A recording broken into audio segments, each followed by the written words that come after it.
o nosso convidado de hoje é o cara que mais conhece hoje de criptoativos, de NFT. É um cara que vai poder compartilhar com a gente muito sobre essa nova tecnologia que está revolucionando vários mercados e também o mercado imobiliário. A evolução da desburocratização dos processos se dá pelo blockchain.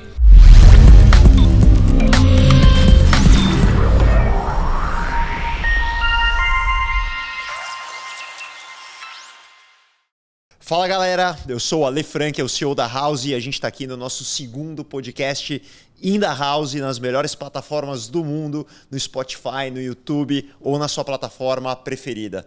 Cara, hoje a gente tem um convidado especialíssimo para a gente falar sobre tecnologia, sobre tendência, sobre criptoativos e sobre o futuro do mercado imobiliário e da moradia. Para você que não conhece a House é a primeira plataforma de moradia por assinatura, de moradia flexível do mundo.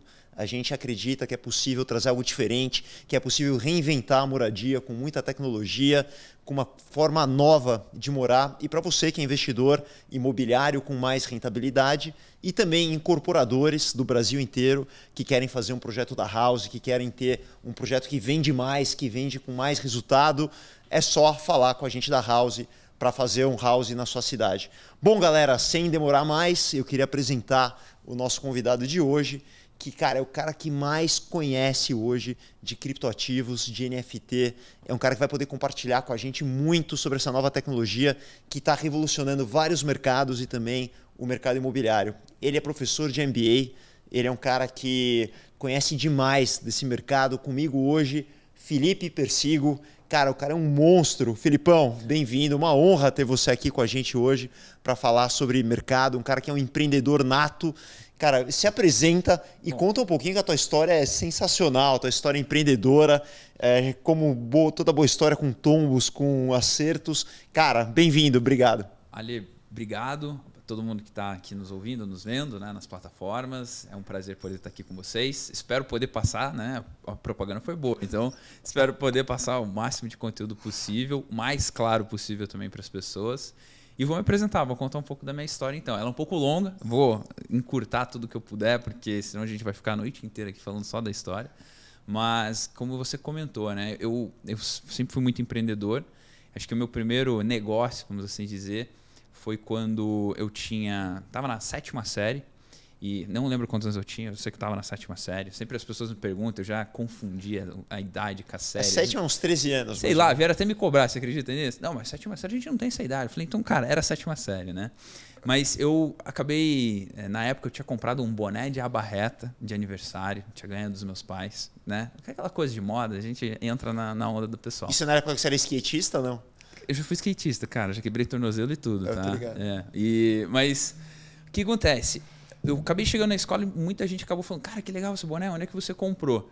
E eu falei, comprei na loja tal, né? Paguei lá, sei lá, R$150 no boné. R$150 é caro até hoje no boné, naquela época era bem mais caro. E aí eu falei, bom, comprei lá. E muita gente, eu vou na loja, eu vou na loja, eu vou na loja. Eu falei, cara, por que eu não vendo para essas pessoas? Não sei nem de onde eu tirei isso, mas eu fui atrás aí de entender como que eu poderia comprar esses bonés. Tinha um amigo meu, que na época eu estava no time de basquete da escola, ele tinha me ensinado a usar o eBay para comprar tênis de basquete. E aí eu falei, vou comprar boné, vou comprar lá, só vai mudar o produto, né? E eu fiz isso, eu cheguei pro meu pai e falei, pai, você me empresta R$250? Dele, pra quê? Vou comprar boné e vender na escola. Ele deu risada. Eu falei, não, tô falando sério, me empresta e tal, me ajuda ali. Dele, tudo bem, né? Ele falou, mas você vai me pagar, né? Eu falei, não, vou te pagar, claro que vou te pagar. E aí eu comprei os bonés, chegaram alguns, sei lá, 15, 20 dias depois. E eu vendi na escola, vendi todos os bonés que eu tinha comprado. Eu vendi até adiantado. Peguei as fotos, levei pro pessoal, tô comprando, se vocês quiserem, é mais barato. Enfim, vendi, sei lá, R$100, R$120. E aí foi ali que eu fiz o meu primeiro negócio, né? Minha primeira venda. E aí começou a crescer, crescer, crescer. E aí vendi roupa, vendi um monte de coisa. Eu sei que quando eu tava na 8ª série, eu tinha R$10.000 guardado. Achei que, nossa, né? Meu Deus, vendendo roupa e óculos, boné, tênis na escola. E aí eu fui fazendo outras coisas, fui comprando e vendendo outras coisas. Já troquei tela de iPhone, já comprei emagrecedor para as amigas da minha mãe. Cara, já fiz assim um monte de coisa nesse sentido. Hoje eu acho que até uma frase que resume isso é o famoso dropshipping, né? Você traz, vende e compra lá fora. Aí eu fui fui para a área de lavagem predial com meu Você tio. deu um nome bonito para mula, né? Também.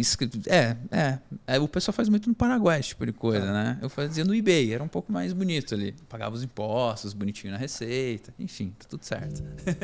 Mas, cara, por muito tempo foi isso, e aí eu fui para vender coisas na internet, vender coisa para amigo, mas sempre essa questão de venda.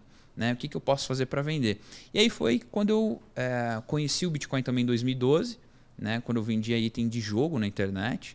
Tinha um joguinho lá que eu adorava jogar, aprendi a programar bem novo, porque meu pai tinha empresa de computação. E aí eu deixava os personagens jogando sozinho e vendia os itens na internet porque valia dinheiro.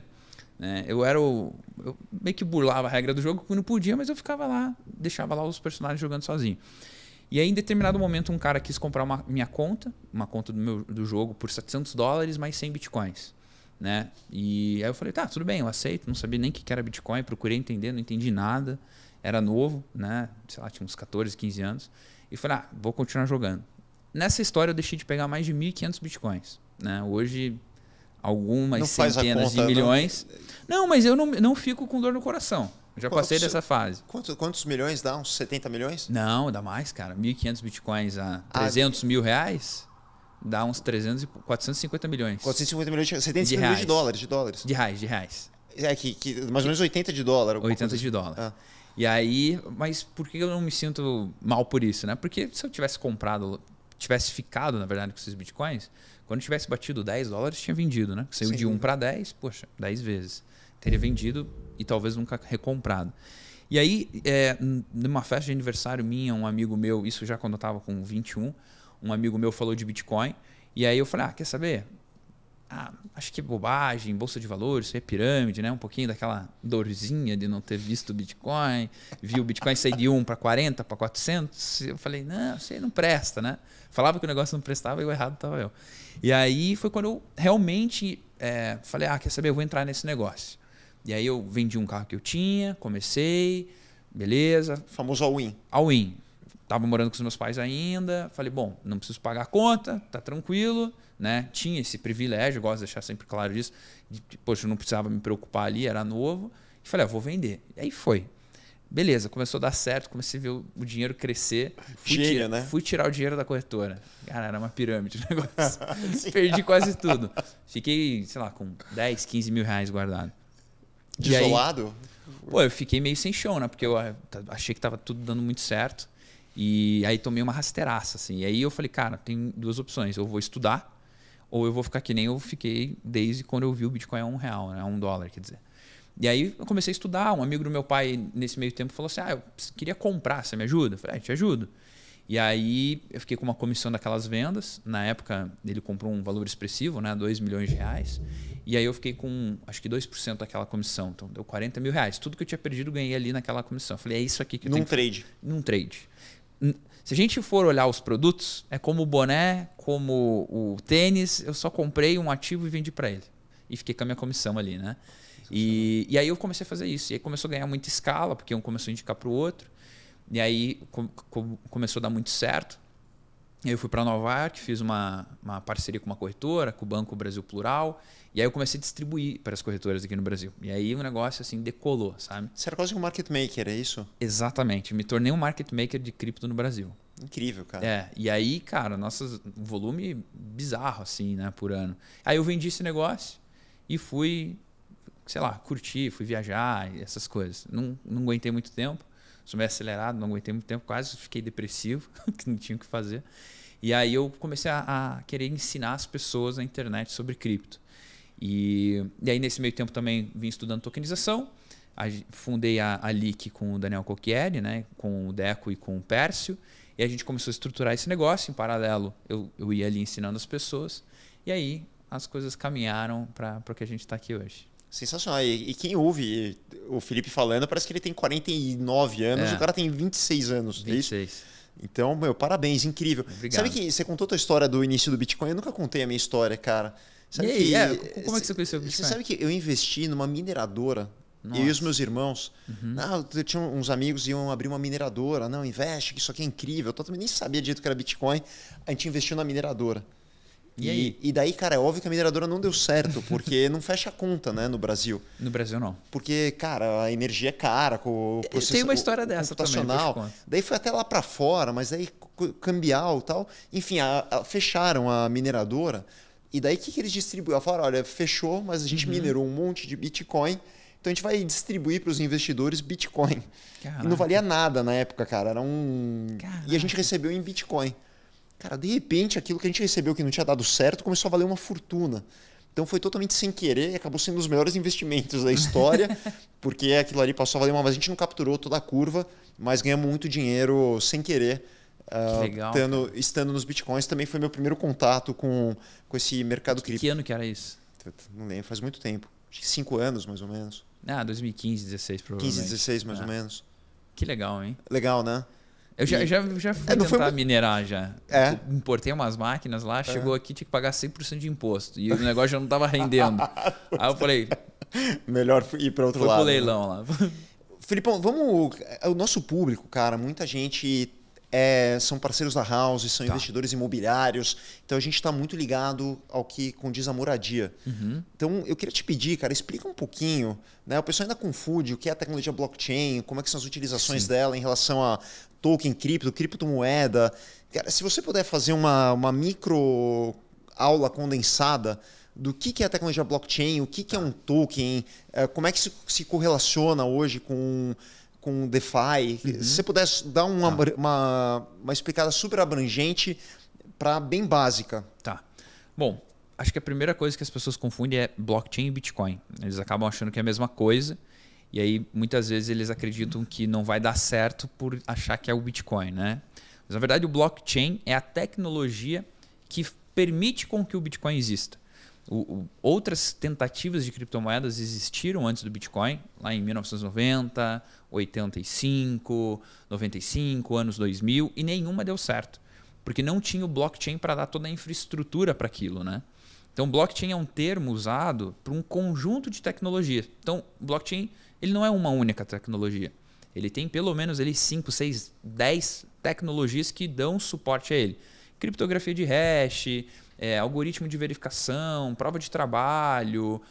Por exemplo, a prova de trabalho foi o primeiro uso dela foi para e-mails e spam na década de 90. Então eles criaram um mecanismo de o computador calcular se aquilo era um spam ou não era.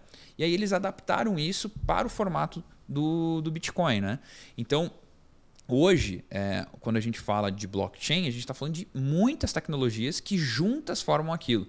É como se você pegasse diversas peças de Lego separadas e quando você junta forma um prédiozinho. É certo a gente falar, é a tecnologia que permite o funcionamento de várias aplicações. Existe a web, por exemplo, né? Existe todo um protocolo para você poder navegar. Exatamente. Que o site funciona. Você não precisa entender tão bem o que está acontecendo, você é um usuário de internet. Aqui é muito parecido, não é? Exatamente. É como se o Bitcoin fosse um site e o Ethereum, que é uma outra cripto, um outro site. Mas toda a infraestrutura que permite ali o www, né? E a internet como um todo fosse o blockchain. Então a analogia é muito boa. E aí o blockchain, ele hoje surgiu com o Bitcoin. Então o primeiro uso caso do blockchain foi de fato o Bitcoin. Então eles nasceram junto. E depois vieram surgindo evoluções do blockchain do Bitcoin. Então, por exemplo, a gente tem o Ethereum, que é uma outra criptomoeda, que ele tem um blockchain diferente do Bitcoin. Por que é diferente? Porque tem um outro tipo de algoritmo, tem um processo de criação diferente e a aplicação do blockchain do Ethereum também é muito maior. Então, quando a gente para pensar em DeFi, NFT, metaverso, tokenização, token, altcoin, tudo isso se dá por conta do blockchain do Ethereum, né? Então, se a gente parar para pensar qual que é a real função, né, do blockchain do Ethereum, é permitir criação de outras aplicações. Então, ao invés de nós dois aqui, vamos criar um aplicativo de gestão. Ao invés de nós criarmos o nosso blockchain, contratarmos desenvolvedores, a gente também teria que ter noção do que eles estão programando. É muito difícil e custoso. Daí o blockchain do Ethereum serve como um white label de blockchain. Então, uma infraestrutura. É uma infra, exato. A gente pega essa infraestrutura e aplica no nosso negócio. E aí, muitas aplicações vieram surgindo. Aí que surgiu o DeFi, que são finanças descentralizadas, surgiu a tokenização, que é um tipo de DeFi, né? Mas é um processo feito no blockchain do Ethereum ou similares. Veio ali a questão de pessoas criarem suas próprias criptomoedas utilizando o blockchain. Então, o blockchain ele deixou de ser só uma infraestrutura básica como o do Bitcoin e começou a se tornar algo muito robusto, né? Então, qualquer pessoa que tenha uma ideia e queira colocar o blockchain dentro dessa ideia, pode usar o blockchain do Ethereum, por exemplo. Pode adaptar o negócio dele para aquele blockchain. Então, de forma bem resumida, é isso. O blockchain é um conjunto de tecnologias que visa melhorar alguns processos e hoje qualquer pessoa pode utilizar o blockchain no seu negócio, desde que adapte, né, o negócio e faça ele modelado para o blockchain, que é o que vocês estão fazendo, né, na questão da tokenização. Muito legal. Cara, já para a gente começar a migrar para tokenização, o criptoativos, que a gente já começa a migrar para o mercado imobiliário um pouquinho, explica para a gente de uma forma super simples o que é o token, ou o que é um criptoativo, e daí a gente começa a falar um pouquinho já das aplicações que interessam para o nosso público, tá? Tá, legal. Quando a gente fala a palavra token, as pessoas confundem token, criptomoeda. O que é token, o que é criptomoeda, né? Criptomoeda, ela é uma moeda, é um ativo digital que ele nasce num blockchain único, né? Então, o Bitcoin é uma criptomoeda porque ele tem o seu próprio blockchain. Um token, ele é uma criptomoeda que nasce em um outro blockchain. Então, por exemplo, eu comentei muito sobre o blockchain do Ethereum. Então, quando eu vou criar uma criptomoeda nova lá dentro, eu, Felipe, usando essa infraestrutura dele, essa moeda não se chama mais criptomoeda, ela se chama token, né? Acaba que dá uma certa confusão. Ah, mas é cripto ou é token? Eu arrisco dizer que 90% de tudo que está no mercado é token, porque está utilizando uma outra blockchain para se sustentar, tá? Então, na questão técnica, é isso. Na prática, é uma criptomoeda. Tá? Ah, mas o token é uma criptomoeda. É uma criptomoeda, é um criptoativo, né?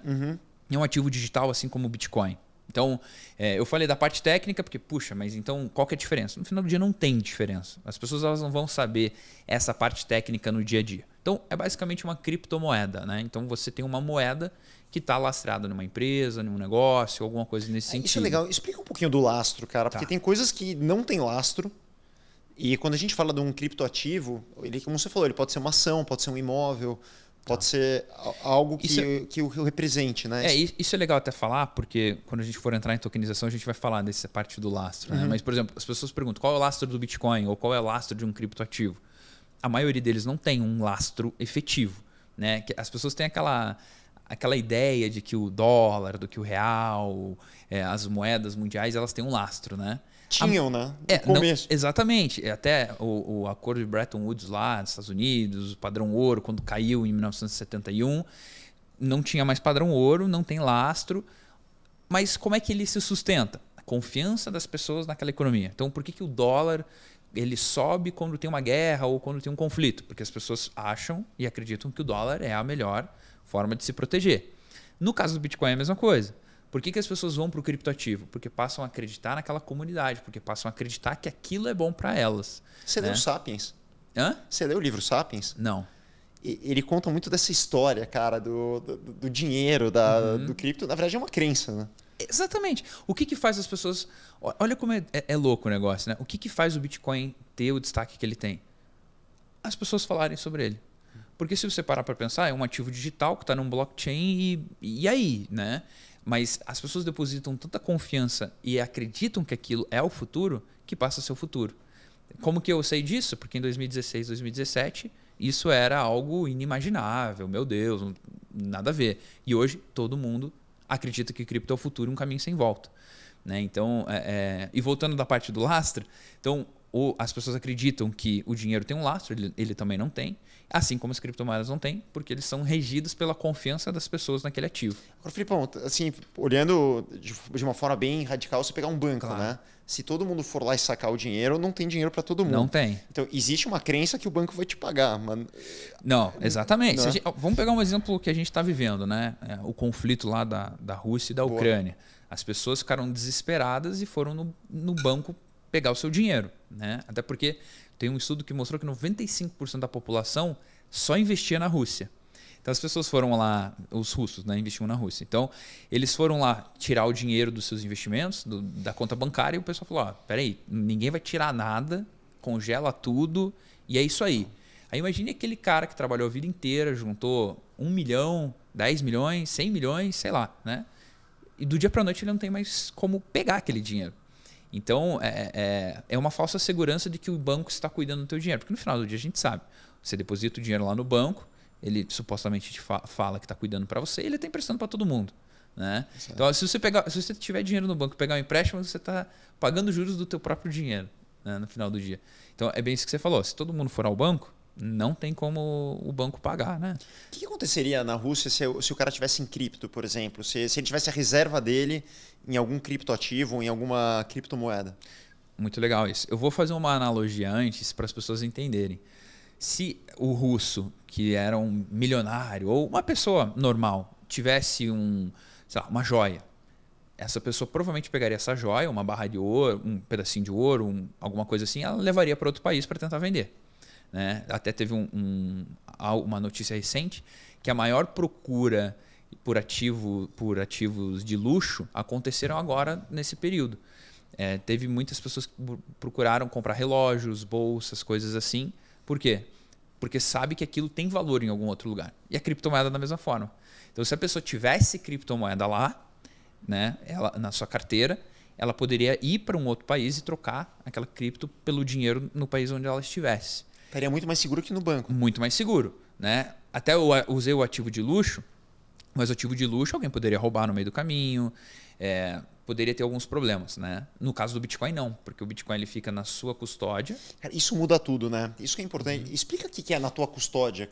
Tá, legal. Aí tem uma diferença muito importante. Né? Tem. O que é custódia? Né? É você segurar, guardar alguma coisa. Então, se eu pegar uma garrafinha de água e der para o Alê, a custódia da água está na mão dele. Apesar da água ser minha, está na mão dele, ele que vai decidir se vai me entregar ou não. Né? Hoje, a nossa custódia fica nos bancos. Nossos ativos ficam na Bolsa de Valores. Então, tem todo um ecossistema que controla nosso dinheiro, nossos ativos, nossa casa. E pode acontecer que nem na Rússia, de um dia, sei lá, sacar e não conseguir. Exatamente. Se a gente parar para pensar, nosso dinheiro nem é nosso. Nossa casa não é nossa. Né? Porque se vem uma lei, alguma coisa extrema, e a gente tem que entregar a nossa casa, ou você pode morar aí, mas a casa não é sua. A gente vai ter que acatar, porque a gente não tem para onde ir. Então é uma ilusão de que é nosso, e não é. Já no caso das criptos, quando a gente cria uma carteira, a gente tem as palavras secretas, né? Que é um backup que a gente cria para caso a gente queira recuperar aquele saldo em uma outra carteira.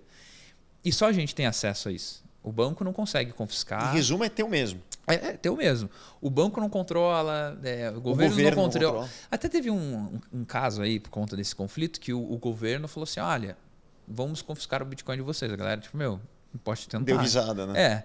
O que acontece é que eles estão tentando agora bloquear as contas dos russos, né? O governo russo está tentando bloquear as contas dos russos em corretores de cripto, que é o elo centralizado. Né? Provavelmente nas que estão na Rússia, né?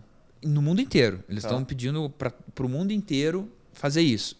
E a maioria está falando, cara, sem chance, nada a ver. Se vira. Problema incrível, é teu. Né? Porque eles estão normalmente em paraísos fiscais que dão a liberdade também deles não acatarem aquele tipo de ordem. Né? Mas o cripto é teu, está contigo, você faz o que você quiser. Bom, vamos voltar aqui para o nosso mundo agora. Vamos. Então, a gente estava falando, né, que a gente consegue transformar um ativo, vamos pegar no nosso caso, um ativo imobiliário, em tokens, né, que é uma moeda digital. Coloca pra gente, Felipe, um pouquinho da tua visão de como aplicar isso na prática, né? Como é que está revolucionando, como é que essa transformação digital vai mudar o mercado, o que isso possibilita, o que isso muda da forma como é feito hoje? Tá, legal. Eu acho que a tecnologia como um todo está evoluindo muito, né? Principalmente quando a gente olha para celulares, computadores, ela tem evoluído muito. Quando a gente para olhar, acho que na parte financeira, ela não está evoluindo tão rápido quanto essa evolução tecnológica aconteceu em eletrônicos. Né? Então, eu acredito que é uma tendência da tecnologia evoluir nessas outras áreas. E, no meu ponto de vista, a evolução do mercado financeiro, a evolução da desburocratização dos processos se dá pelo blockchain. Então, a gente incorporando o blockchain, por exemplo, nessa parte de imobiliária, no mercado financeiro, a gente desburocratiza, a gente tira alguns intermediários, o que tornaria todo o processo muito rápido, mais barato, mais ágil, até a própria custódia, a versatilidade de mexer com um ativo maior. Né? Porque todo mundo provavelmente já passou por aquela dor de cabeça de um registro de imóvel, de uma escritura, taxa de cartório, você paga o negócio, daí o cartório te liga, então a taxa não era bem aquilo, vai ter que depositar mais tanto. Passei recentemente por isso, inclusive. É horrível, você nunca sabe o que vai acontecer, né? Tudo é possível. Já com a tecnologia blockchain, eu acho que isso vai mudar muito, né?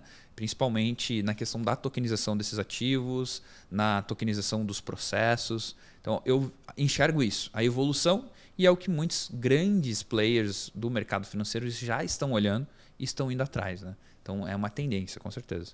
Cara, olha que legal. Então, você que a custódia é tua, então o que é o teu imóvel, ele fica com você, não mais depositado em um registro ou em alguma outra entidade. Você tem a livre decisão de comercializar aquilo, de transferir para quem você quiser. Cara, e tem uma característica, uma propriedade que eu acho incrível, que é o fracionamento. Sim. Né? E fala um pouquinho dessa tua visão. Até uma coisa bem interessante é que uma das propriedades da criptomoeda é a fungibilidade. Né? Sim. O que é algo fungível? É como se a gente pegasse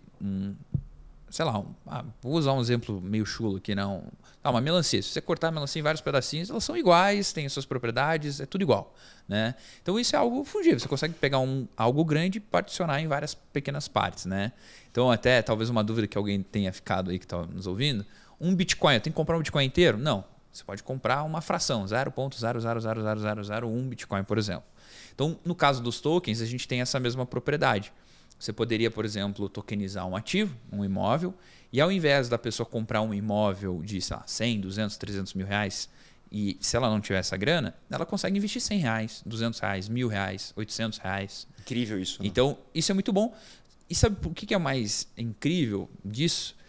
Não é nem o fracionamento em si. É a possibilidade de qualquer pessoa com pouco dinheiro investir em alguma coisa boa. É a democratização, exatamente. Né, cara? Isso é demais. E a liquidez, né? Você tem uma série de derivações disso que transformam assim de uma forma muito impressionante, principalmente quando a gente fala de investimento em imóveis, né? Que geralmente são tickets altos, é um mercado restrito a pouca gente. A gente consegue democratizar isso numa potência jamais vista. Bom, você já começou a falar um pouco de fungibilidade e tal. A gente já vai entrar um pouquinho em NFT, mas eu queria te perguntar antes. Os usos práticos, né? Você acha que, por exemplo, eu tenho um imóvel que é o meu, que eu moro, eu vou tokenizar para ter ele tokenizado, eu quero investir num projeto imobiliário, eu vou comprar alguns tokens desse projeto imobiliário. Me fala um pouquinho de como que você vê o uso prático da tecnologia. Eu vou dar minha opinião e depois eu quero que você conte um pouco da tua experiência com isso, que eu acho que é legal. Mas o que eu vejo? Eu vejo que para a pessoa, assim, eu tenho um imóvel, eu estou morando nele. Vale a pena tokenizar? No meu ponto de vista, eu acredito que não. Né? É um imóvel próprio. Por que você vai tokenizar? Né? Porque a tokenização ela tem que ter um princípio, tem que ter um final, né? Ela tem que ter um benefício. Então, as pessoas normalmente tokenizam algo para dar direito a outras pessoas de alguma coisa também. Então, a tokenização nada mais do que isso. Né? É você comprar o direito de alguma coisa sobre alguma coisa. Então, comprar o direito sobre tokenizar a minha casa, para mim ter o direito à minha própria casa, não me faz tanto sentido. Quando a gente vai vender isso para alguém, a casa, talvez faça mais sentido. Então, a gente poderia tokenizar um imóvel, a gente poderia tokenizar até mesmo uma receita. Eu já vi, por exemplo, jogadores tokenizando carreira, contratos, e já existem, inclusive a gente já fez isso pela própria Leak, né?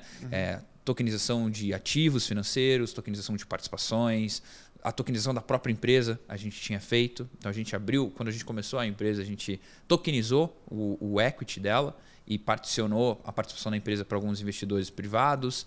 Então a possibilidade de tokenização é imensa. Na questão imobiliária, quando a gente para pensar no ponto de vista do investidor, é poder comprar o direito de um imóvel, de um recebível, muito mais atrativo do que no mercado financeiro.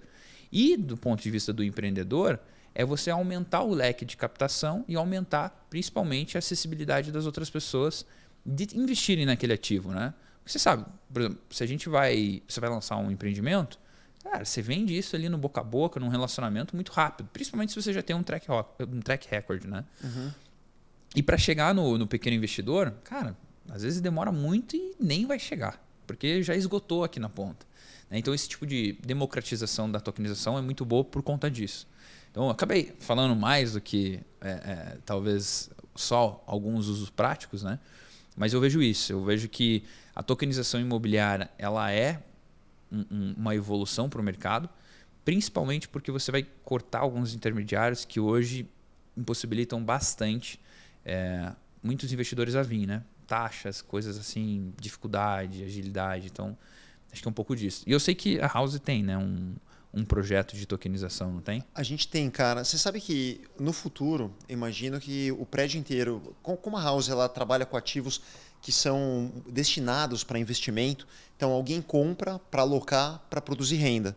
Então eu acredito que no futuro, ao invés da pessoa comprar uma unidade de 400, 500 mil, a gente vai tokenizar um prédio inteiro, como se for em frações de R$100.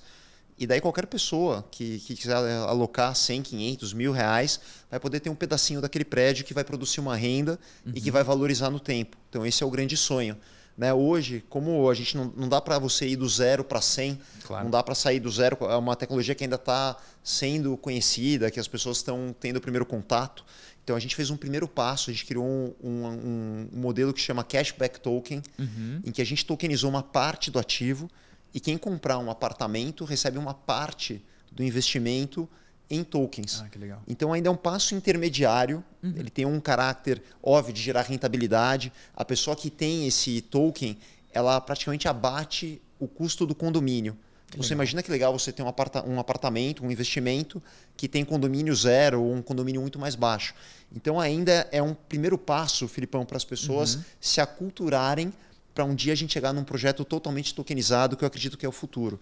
E até testar o modelo, né? Porque às vezes você pode falar, puxa, vou no próximo fazer isso, vou no próximo fazer aquilo, né? Sempre visando o melhor ali para o empreendedor, para o investidor, né? E até vou perguntar aqui, tá? Eu só tenho token se eu comprar um imóvel. Hoje sim, nesse projeto legal. Sim. E a gente está levando esse modelo hoje para todos os incorporadores, parceiros da House. Hoje são mais de 150 prédios no Brasil. Então a gente está levando a tokenização neste modelo de cashback para chegar no momento e ter o prédio inteiro tokenizado. Tá? Esse é o nosso grande objetivo. E aí já fica o meu convite, cara, para você ser um dos nossos grandes evangelizadores aí de darem cursos, de explicarem para a galera, né, com todo esse teu conhecimento. Todo mundo vai querer aprender mais. Os investidores, os incorporadores, os próprios executivos e corretores que vão vender esse novo produto. Então, cara, desde já, eu quero muito ter você como nosso parceiro de divulgação, de educação dessa tecnologia. Não, com certeza. Eu estou à disposição. Acho que vai ser bem legal. Vai ser bem legal. Agora, eu estou aqui no House, né? Sou um House. Eu não sei se vocês têm um termo para isso. Tem o HouseX. HouseX, legal. Mas, cara, que legal. E se eu quiser comprar o token, como que eu faço? O token, hoje você compra um apartamento, você vai receber uma parte dele em tokens. Muito em breve. Se eu quiser comprar um apartamento, onde que eu vou? Pode falar comigo, cara. Tá aqui, a gente assina agora. Não, é o que eu tô perguntando, porque vai ter alguém que tá nos ouvindo que quer comprar. House.com, cara, legal. ali você vai ser atendido que nem um rei. Massa. E a gente vai trazer um investimento e em breve muitas novidades. Cara, agora vamos falar um pouquinho, né? Tem um outro... Aliás, são vários termos, né? Tanto termo que a galera às vezes acaba ficando perdida. Vamos falar um pouquinho de NFT, né? Que também talvez é um modelo de token, né? Que o pessoal não entende muito o conceito da fungibilidade. Explica o que é o NFT e a gente vai entrar também quais são as aplicações práticas dessa outra tecnologia. O NFT, tudo é token, né? Acaba usando a palavra token para muita coisa. E a primeira pergunta as pessoas falam, mas é tipo aquele token do banco do celular? Não tem nada a ver, não tem nada a ver. Mas eu já falo porque se a pessoa pensou, ela já vai quebrar a objeção. Não, é normal, cara. Quando numa tecnologia nova, é normal, né? As pessoas estão aprendendo. Isso que a gente está em São Paulo, a gente trabalha nesse mercado, né? Imagina, eu sou um médico, eu quero investir em imóveis, todo mundo me fala de token. Eu quero entender o que é isso. Para isso que a gente está aqui. Claro, com certeza. Bom, o que é um NFT, né? O termo NFT ele vem de Non-Fungible Token, tokens não fungíveis. E aí a gente falou bastante de token, falou um pouco de fungibilidade. Mas o que é algo não fungível? Né? A gente falou o que é fungível, o que é... Tem o exemplo da melancia. Tenta... Cara, do não fungível eu vou tentar pegar algo diferente. Por exemplo, o que é algo infungível? Né? Que é o não fungível. O infungível ele é como um item que ele pode até ter semelhanças a um item parecido, mas ele é único. Né? Por exemplo, tipo um relógio. Não sei se você gosta de relógio, mas tipo um relógio. Né? Você tem ali um relógio ou uma bolsa, uma mulherada que talvez esteja ouvindo a gente. Aquela bolsa, aquele relógio, ele tem uma coleção de bolsas e relógios iguais, Mas aquela bolsa ela é única. Por quê? Porque ela tem um código, ela tem um número de série que torna ela única. Você não consegue ter a mesma bolsa igual. Se tiver uma réplica, né? Então, isso é infungibilidade, né? Isso é você tornar algo não fungível. Então, aquilo é único. Ah, mas Felipe, eu já vi coleções de NFT com 10 mil unidades. É isso que eu comentei. Você pode até ter 10 mil unidades com a mesma característica, mas cada uma daquelas unidades será única, né? E aí que entra o token. Diferente do Bitcoin, do Ethereum ou qualquer outro ativo tokenizado, por exemplo, a gente não consegue quebrar ele em vários pedacinhos. No caso da melancia, você não consegue dividir a melancia com todo mundo. É uma melancia única para você. Né? Você não consegue. Apesar de ter várias melancias, você nunca vai conseguir quebrar ela, particionar ela em pequenos pedacinhos. Né? Então, isso torna o ativo único. Né, como eu comentei. Então, isso é um token não fungível. E daí ele tem as suas aplicações. Né? Um apartamento Exato. é único. Né? Exato. Se você quiser, você pode criar um prédio com tokens que são fungíveis. Né? Ele pode ser um prédio inteiro com um token que ele pode ser fracionado. Ou você pode delimitar que cada apartamento tem um token não fungível que representa aquele apartamento, aquela unidade. Então, você pode escolher como você quer aplicar a tecnologia. E até o NFT, né? Se a gente for olhar para o imóvel hoje, tem um registro de imóveis. Cara, aquele apartamento ele tem um número de registro, tem as suas características específicas. Se ele se tornasse um NFT, aquele NFT carregaria todas essas propriedades. Aí sim, quem tivesse o NFT era detentor daquele registro, daquela informação. E aí sim. É muito similar ao título ao portador que existia há muitos anos. Nossa, aí você foi longe, hein, cara? É só de conhecimento, porque eu nunca vi nem na vida né? Mas é mais ou menos isso. Filme de Velho Oeste, né? Faroeste a gente vê muito. O cara entrava, pegava no cofre ali aqueles papéis e ele era dono de tudo agora. É mais ou menos isso. O token não fungível te dá o direito à propriedade de alguma coisa. E aí tem várias aplicações, né? Tem questão de imóveis, tem a questão de certificados. Então, ao invés de uma obra de arte ou de um relógio ter um certificado físico, poderia ser um NFT que garante que aquele ativo é verdadeiro. Né? Então, várias aplicações. Né? Música torna um álbum único, a gente tem obra de arte, a gente tem ativos imobiliários, como eu comentei. Aí tem outras coisas aí que o pessoal vai inventando. Né?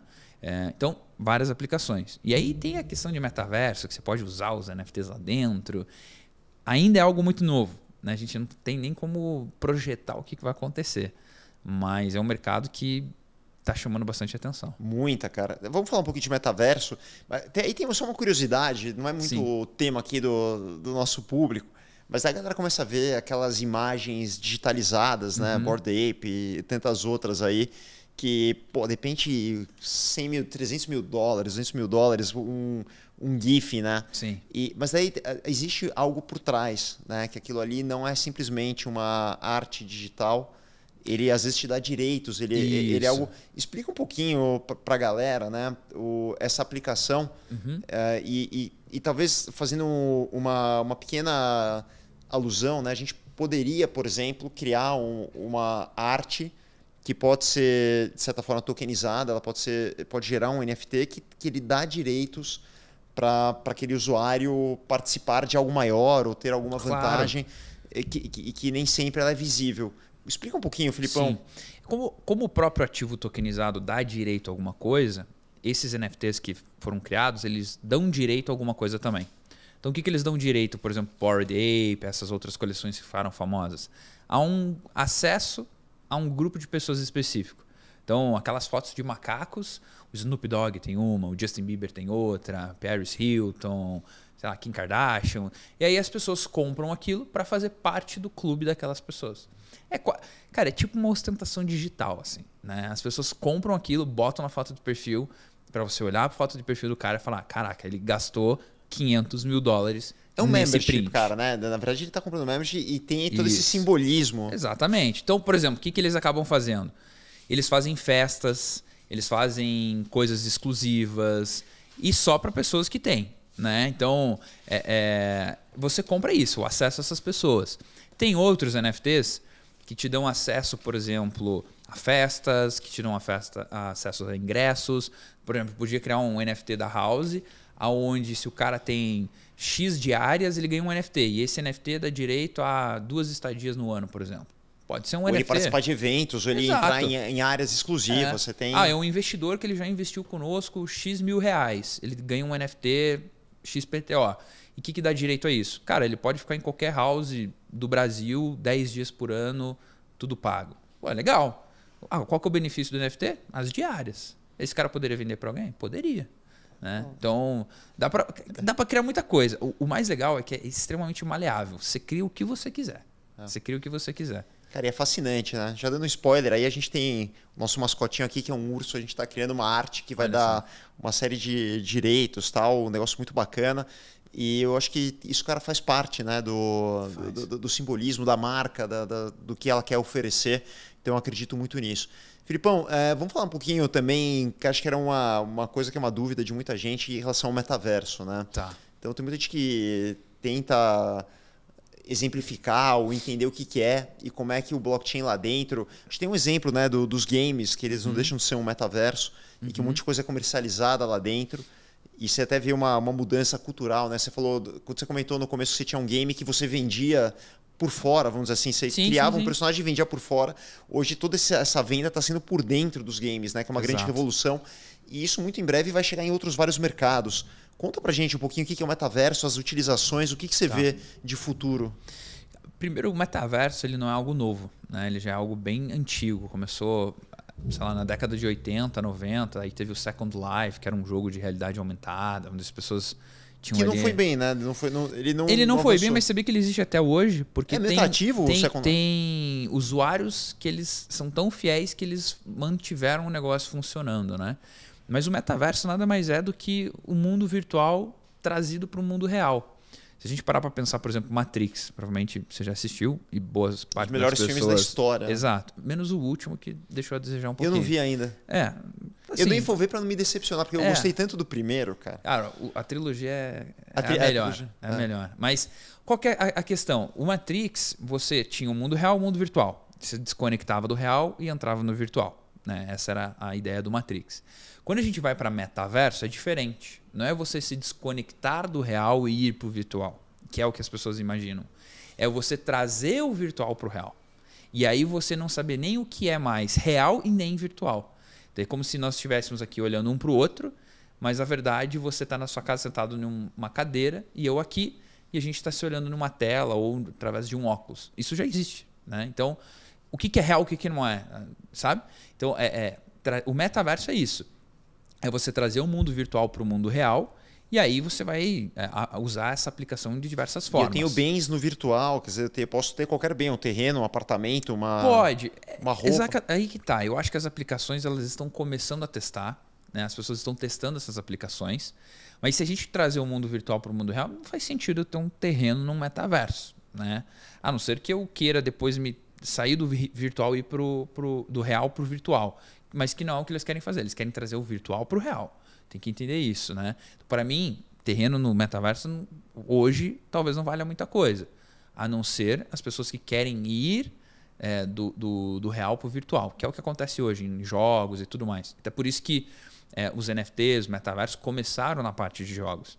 Porque o jogo ele tem uma interação personagem com personagem muito grande, que é o fone, muitas vezes é o óculos, mas o mais comum é o fone, o teclado, o mouse, você com a tela. Então você vai ver o outro personagem, você vai ouvir o teu amigo falando e você vai se movimentar.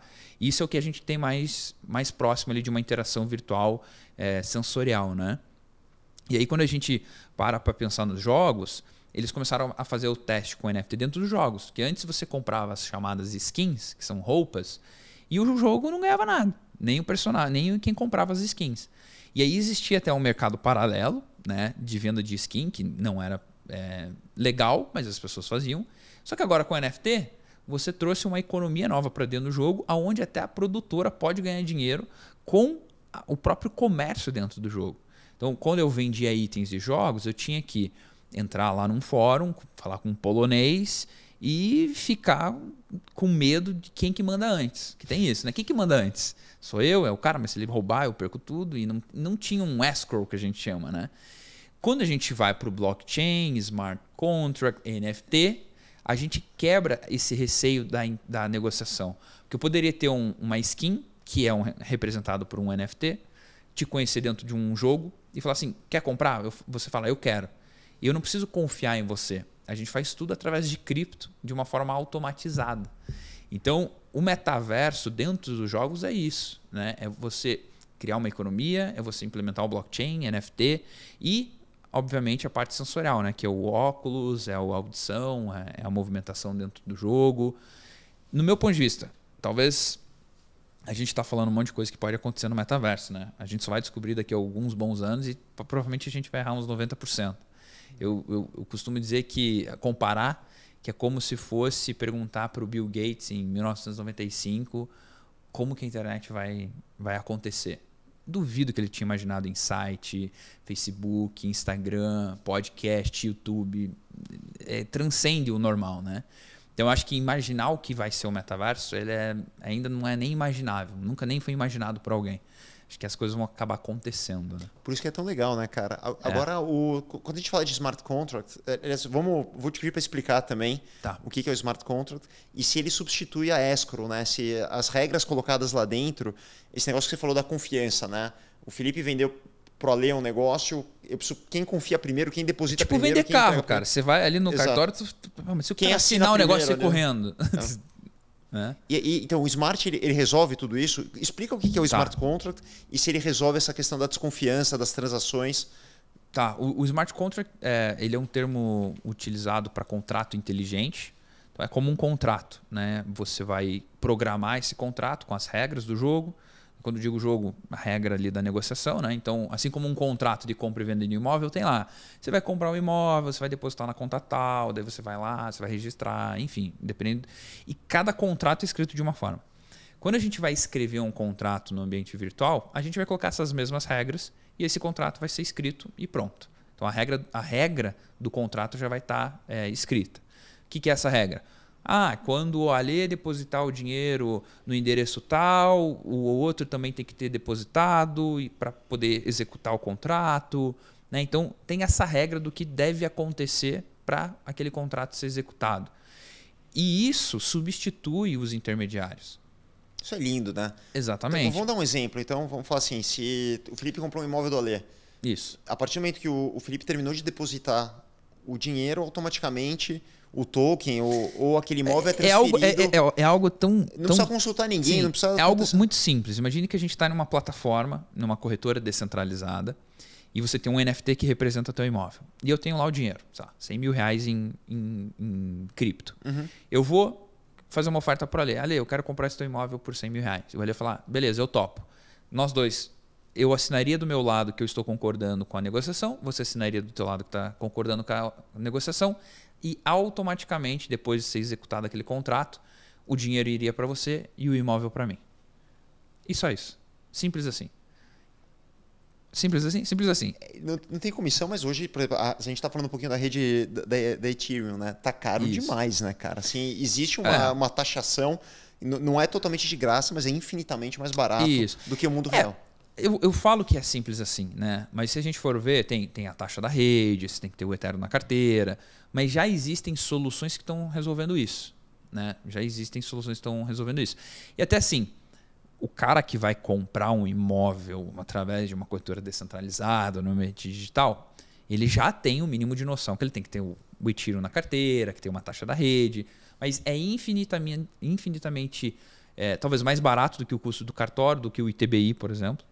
Do que, sabe, a taxa ali da rede acaba se tornando... Sem dúvida, tipo, chega uma economia de 90%, muito... Uma dica grátis aqui, né? Se a pessoa tiver o imóvel num CNPJ e vender o CNPJ para o comprador, ele já economiza ITBI, né?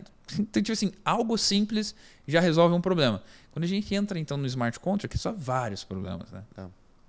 Cara, sensacional. A gente passou por várias das tecnologias, dos termos. Sim. Cara, é muito legal conversar. E você explica de uma forma fluida, rápido, fácil, que é muito bacana. Cara, a gente costuma terminar com algumas dicas do Felipe para a galera, que a gente chama de um ping-pong rápido. Então, cara, queria assim, de forma bem resumida, é uma forma da galera aprender com você, com o que está dentro da tua cabeça brilhante. Primeiro, cara, define o Felipe Persigo pra gente. Cara, curioso e otimista com o futuro, né? Sou muito curioso, busco entender, saber, quero sempre estar avançando e aprendendo. Boa. Eu vou até pegar minha cola aqui, cara. Cara, o que você tem uma dica de projeto na tua área, né? Quando a gente fala de tokenização, de cripto, etc.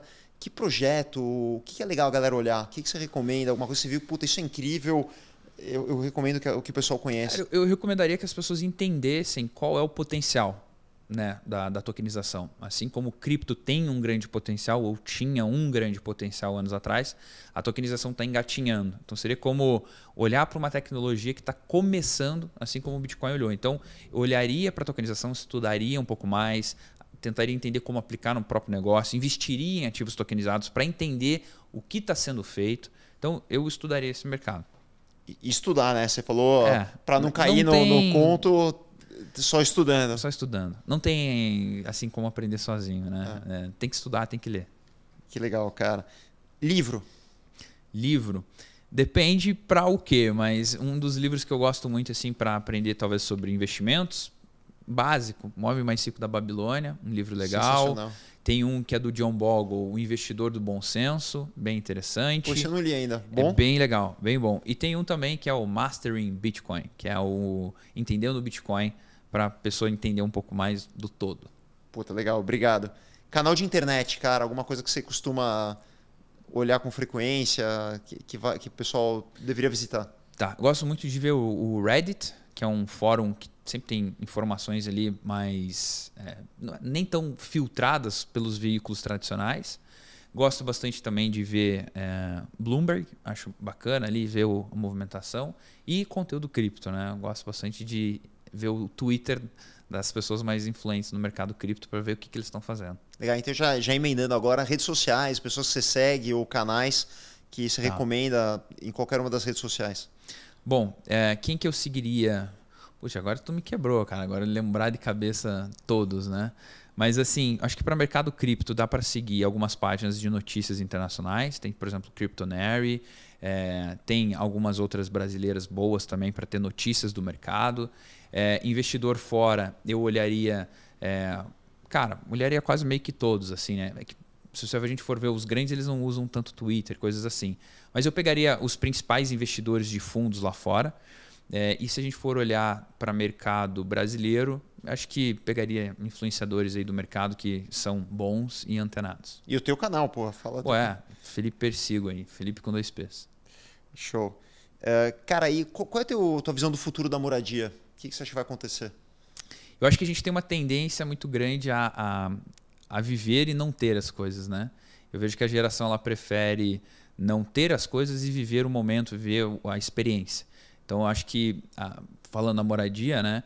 Eu acho que a experiência de você poder morar e estar em vários lugares sem necessariamente ter uma casa, né? A gente teve muita essa onda aí também de nômades, coisas assim, mas imagine que você pudesse estar em um lugar, lá, ir para outro lugar e ter a tua casa lá, né? Então, acho que seria isso. É muito o que a House faz, viu? Felipe é House, cara. Tá sangue rosa, meu. Eu fui convertido. Eu já estava convertido. E você tem esse comportamento. Aqui. Você falou que você está viajando um monte.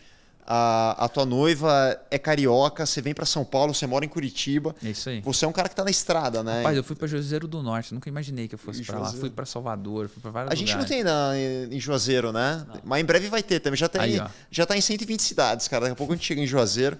Mas acredito igualzinho você, Felipão, muito bom. Cara, qual foi o seu maior perrengue? Foi o tombo do... Cara, meu maior perrengue... Do golpe ali que você tomou? Eu vou parecer um cara super otimista aqui, tá? Não tô vendendo sardinha pra ninguém. Mas eu não costumo ver como perrengue, sabe? Eu costumo ver como aprendizado. Porque me doía muito o fracasso. E quando eu comecei a ver o fracasso como um aprendizado para melhorar para as próximas... eu nem encaro muito assim, o maior perrengue. Acho que se eu for falar um perrengue foi quando eu me machuquei, alguma coisa assim. Mas não alguma coisa que, aconteceu, que foi negativo, tipo o tombo lá do Bitcoin, né? Cara, se não fosse aquele tombo, eu não estaria como eu estou hoje. Então, sou eternamente grato a isso. Assim que os empreendedores vencedores, cara, campeões, pensam assim. Cada falha é uma oportunidade de aprender que te Exato. leva para um próximo patamar. Muito legal ouvir isso de você, cara. Isso... E é realmente o que eu acredito, né? Eu sei, não é para eu vender sei. sardinha. Não, dá pra ver que é parece autêntico, assim, nossa, cara. mas é isso. É porque se a gente parar para pensar, eu gosto muito de pensar na solução e não no problema. Puxa, não deu certo? Por que não deu certo? Na próxima eu vou então fazer diferente. Ah, não deu certo de novo? Por quê? É porque não era para acontecer. Muitas vezes você já deve ter passado por isso. Você fala, cara, por que não aconteceu? Passa um ano e você fala, ainda bem que aquilo não aconteceu. Né? Então é isso, é poder enxergar e ser positivo com tudo que está acontecendo. Sensacional, cara. Alguma curiosidade sobre você que a galera não conhece? Rapaz, eu sou um cara muito brincalhão, adoro fazer piada, gosto muito de dançar. Eu vi, você chegou me zoando aqui, né, hoje. Exato, tô me soltando mais assim com as pessoas. Na internet ainda não consegui muito. Eu sou brincalhão, gosto de dançar, danço. É sério? Mas tipo de parênteses aula aqui. e tudo? Não de aula, mas eu gosto, assim, acho legal. Algum tipo de Eu dança morei no específica? Texas, cara, quando eu tinha 17 anos. Você tá brincando? Aprendi a dançar country lá. Country, você dançou? Onde você morou, no Texas? Em Dallas. Dallas? Dallas. Puta, Texas é legal, né, cara? Austin legal. Cara, tem umas histórias engraçadas, mas aí não dá pra falar no podcast. Tá bom, depois a gente faz um específico, cara. Teu maior sonho? Meu maior sonho? Caraca, nunca parei pra pensar nisso. Sei lá, ir pro espaço. Boa. Em breve vai virar corriqueiro, cara. E por último, uma mensagem para o Mundo House. Tem uma galera que escuta a gente, que são incorporadores, que também são empreendedores, que estão tentando aprender e estar conectados. Essa tecnologia é o futuro. A gente tem um monte de gente que mora, né? Hoje são milhares e milhares de moradores de house. A gente tem os investidores que investem no imóvel, querendo ter rentabilidade. Mas enfim, está aberto para qualquer coisa. Uma mensagem do Felipe para o Mundo House. Eu diria para essas pessoas serem cabeças abertas. Eu já perdi muita oportunidade na minha vida por eu achar que aquilo talvez não... acho que isso aí é bobagem. Né? Muitas oportunidades eu perdi assim. E aí eu passei a querer ser mais mente aberta. Não estou dizendo que eu aproveito todas as oportunidades, porque até hoje, às vezes a gente perde alguma coisa tipo, eu acho que isso daí é meio viagem. Então, o que eu traria de mensagem é abre a cabeça para entender mais sobre projeto tokenizado, sobre, investir em algo diferente, experimentar, né, o jeito house de viver. Ó, já deu uma frase legal. Mas acho que é isso, abrir a cabeça para não se limitar ao nosso pensamento, mas ao que está acontecendo de fato. Legal. Bom, cara, já que você fez uma propaganda, eu vou deixar você fazer uma propaganda também. Então faz. Que eu sei que você tem uma série de conteúdos, de cursos, Sim. que sinal muito legal. Estou esperando o meu voucher free para poder participar, para poder aprender um pouco mais com você.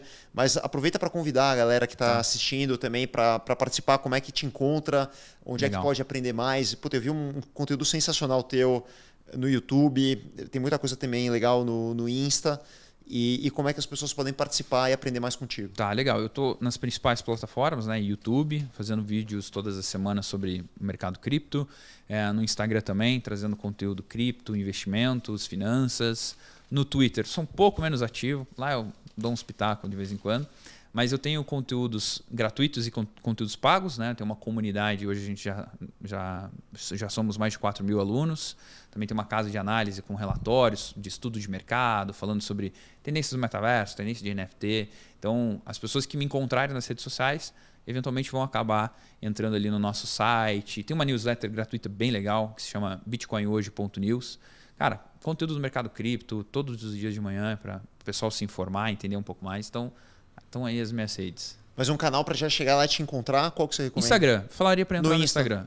Instagram, Felipe Persigo. Tudo junto? Tudo junto. Felipe com 2 P's, Persigo. E Persigo com C, né? Persigo com C, exatamente. Puta, show de bola. Felipe, é uma puta honra ter você aqui, cara. Aliás, um cara... O prazer é meu, cara. Cara muito leve, cara, simpático. Acho que tem uma empatia grande. Te falei que eu quero muito levar você para estar dentro da nossa comunidade também, contando para os moradores, para os incorporadores, a gente levar esse conteúdo, convidar eles para participarem dos cursos, a gente fazer talvez alguns cursos específicos. A gente tem um evento que acontece todo ano, que é o House Experience, que a gente traz uma galera para aprender, para escutar um pouquinho sobre as tecnologias, não só digitais, mas de moradia e tal, que eu acho que a gente vai ter um bloco super especial sobre cripto. Pô, e, cara, comigo, é um prazer ter você aqui. Eu sei que agora você só vai ficar de house para onde você for viajar. Isso aí. Não aceito nada menos do que isso. E obrigado, cara. Foi sensacional. Muito bom compartilhar o teu conteúdo. E não percam, próximo podcast In The House. Em breve, hoje com a gente, o Felipe Persigo, que é um cara